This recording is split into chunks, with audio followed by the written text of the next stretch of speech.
26 என்ற கூட்டத்திற்கு அழைப்பு விடுத்து அனைத்து மக்களுக்கும் எனது பணிவான இந்த மதிய வணக்கத்தை தெரிவித்துக் கொள்கிறேன்.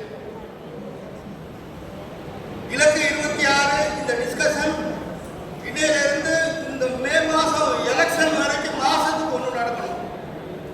சென்னையில் நடக்கணும், மதுரையில் நடக்கணும், திருநெல்வேலியில் நடக்கணும். இது மாதிரி நடத்தி வந்துட்டு நம்மளுடைய மக்களுக்கு வந்து ஒரு விழிப்புணர்வை ஏற்படுத்தணும். அப்புறம் கூட ஒருத்தர் பேசினார் அரசியல் கட்சியை பற்றி நம்ம தான் பண்ணணும். அரசியல் கட்சியுடைய துணை இல்லாமல் நம்ம சொல்லுகிற அந்த பட்டியல் வெளியேற்றம் வந்து நடக்கவே நடக்காது. நீங்க யாராவது ஒருத்தர் பின்னாடி போயே ஆகணும், ஒருத்தரை நம்பியே ஆகணும். நம்மளால தான் பண்ண முடியும். நீங்க இங்க உட்காந்துக்கிட்டு அவன் தெலுங்காரன் வந்து ஆட்சி நடத்துறான், மலையாளத்துக்காரன் வந்து ஆட்சி நடத்துறாங்க, ஒன்றும் செல்லவே செல்லாது.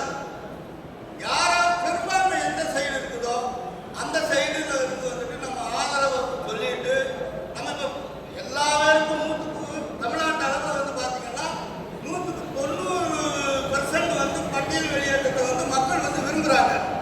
10% வந்து சில இடர்பாடுகள் இருக்குது. அவங்களுக்கு வந்து நம்ம புரிய வைக்கணும். எப்போ நம்ம இப்போ இருந்த லேட்டஸ்டாக இப்போ வந்து வாட்ஸ்அப் இதெல்லாம் வந்து இந்த ஒரு வருஷ காலத்தில் வந்துட்டு அரசு வேலைவாய்ப்பு சம்பந்தமாக வந்து போஸ்டிங்லாம் போட்டுக்கிட்டே இருக்கிறான். இந்த உள்ஒதுக்கீடுல வந்துட்டு கிட்டத்தட்ட வந்து 1500 போஸ்ட் அவங்களுக்கு போயிருக்கு. செக்ரட்டரியேட்டுக்கு உள்ஒதுக்கீடு மீதி 50 பேரோ 60 பேரோ தான் மொத்தத்துக்கே வந்துட்டு மீதி உள்ள 76 சாதியில வந்துட்டு வந்திருக்குது. அதனால இதுல இருந்தாலும் சரி இல்லாட்டாலும் சரி நமக்கு சலுகைகள் உண்டு. இன்னைக்கு அந்த காலத்துல தான் வந்துட்டு பள்ளிக்கூடத்துல எல்லாம் வந்து சொல்லுவான் எஸ்சி பசங்களுக்கு மட்டும்தான் வந்துட்டு புத்தகம் கொடுப்பாங்க, நோட்டு கொடுப்பாங்கன்னு. இன்னைக்கு எந்த ஸ்கூல்ல நீங்க வந்து கவர்மெண்ட் எய்டட் ஸ்கூலா இருக்கட்டும், கவர்மெண்ட் ஸ்கூலா இருக்கட்டும், எல்லா பேருக்குமே வந்துட்டு நோட்டு கொடுக்குறான், கம்ப்யூட்டர் கொடுக்குறான், லேப்டாப் கொடுக்குறான். அதனால வந்து இந்த இதில் இருந்து வந்துட்டு நம்ம வெளியேறும் ஒரு சில இடர்பாடுகள் விதிக்கக்கூடியவர்களை வந்து நம்ம வந்து எக்ஸ்பிளைன் பண்ணணும். அவங்கள வெறுக்கக்கூடாது. எப்போ இந்த மாதிரி இருந்தால் இந்த மாதிரி இருக்கணும்.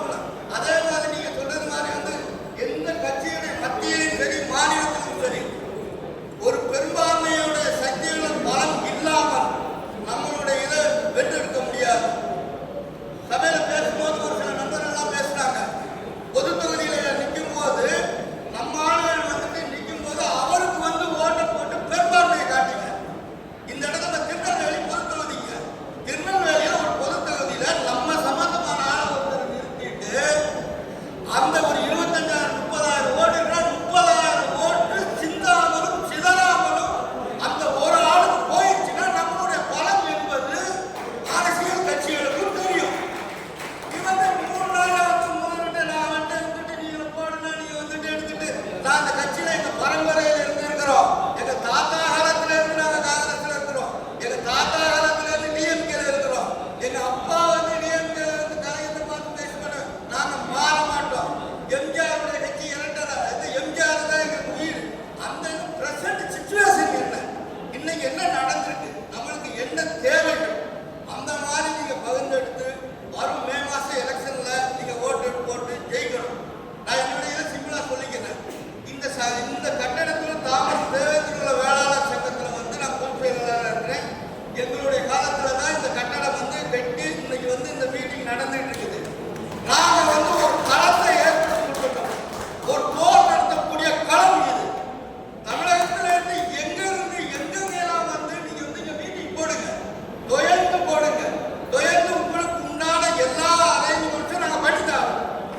இங்க இருந்து கூடிய சீக்கிரத்திலே வந்துட்டு வெரி நியரஸ்ட் 5 நிமிஷம் வாக்கபிள் டிஸ்டன்ஸ் இந்த கிராமத்து பேருந்து நிலையம் எல்லாருக்கும் நீங்க ஊர்களில் போய் சொல்லுங்க. இந்த மாதிரி ஒரு பெரிய